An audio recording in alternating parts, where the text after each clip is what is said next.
Are Chosen of Nurgle any good? This time I will cover both varieties together, because they're both so tough, so resilient. You don't need to use them differently on the battlefield, you just pick your poison. And since all the Nurgle units inflict poison, it's even closer.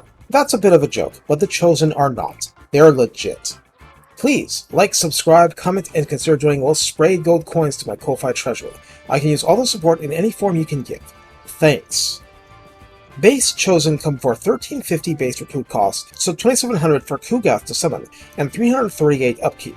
Incidentally, it's not consistent, whereas you'll summon some mortal units from Warriors of Chaos, and they won't be reduced to strength. I'm mentioning it because this goes into the pre-Thrones of Decay playlist, and may be changed later. For this price, you get 80 entities with 11,440 health between them for 143 per entity, meaning that they're difficult to eliminate with magic. Each has 120 armor, with extra good shields that come with 60% missile block chance. The unit has 85 leadership, which is outstanding, with the usual speed 28. Melee attack is 41 base and inflicts poison, but that's a much stronger starting position than your other infantry options. Attack interval is 3.8. Of course, stylish single weapon motions might take slightly longer.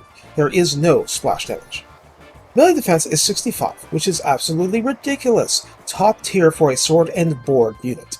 Weapon strength is 48, split between 34 base and 14 armor piercing, and the funny thing is that this isn't really distinguishable from basic plague bearers, but it's still a much better base attack value. Charge bonus is 26, mass is 160, so chariots will stop faster when plowing in. The Great Weapons version is recruited for 1550 base, so 3100 for Kugath, with 388 upkeep per turn. I mean, it's still markedly less than a Soul Grinder. Of course, no shields. Melee attack is 43 base. Yes, more than the base version. Attack interval is 4.1, a bit better than the Chaos Warriors version. No splash damage. Melee defense is 51, which is still amazing compared to most things in the game, and most infantry. Weapon strength is 50, with 12 base and 38 armor-piercing damage, giving it a much more identifiable AP bite than the Chaos Warriors version. Charge bonus is 32, and mass is 160 again. In the Lord Redline skills, Kugath style, Armor of Malady has 12 armor, and plus 16 melee defense at 3 pips, so each entity will have 132 armor and either 71 or 57 melee defense depending on which flavor, at rank 0.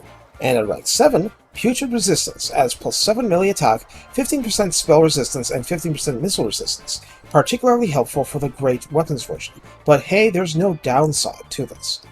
In the text tree for Kugath, you get you get Fleshy Growths applying to the Chosen for 7% ward save, which is just gravy. But if it sounds like the Warriors of Chaos units got tossed in as an afterthought, I'm confident that's 100% accurate. Still, laughing off 7% of all damage is nice.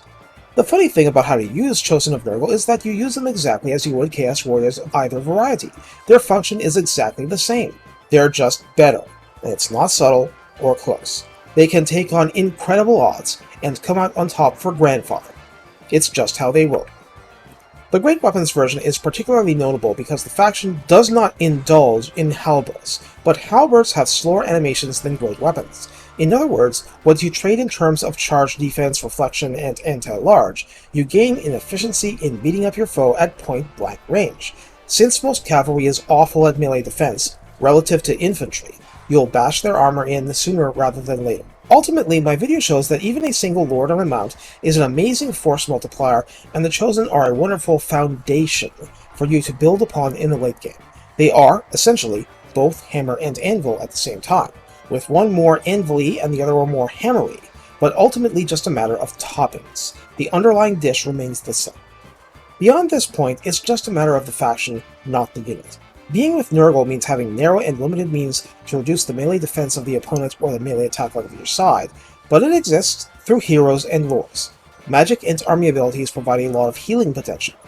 As much as I emphasized in other videos that single entities shine with Nurgle, a high entity HP unit like this responds very well to healing also, and, in jovial Nurgle fashion, laughs in the face of the enemy's futility. Keep in mind, each entity is almost as armored as a steam tank, and then you add healing? Amazing. The units are great, but it's the units in the context of the faction that truly makes a general smile. Take care, and have fun offering skulls to the plague drones. They have to replenish ammo between battles somehow, you know. You may collect them a little slower than your corn brethren, but hey, you're the one still standing.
Chosen of Nurgle!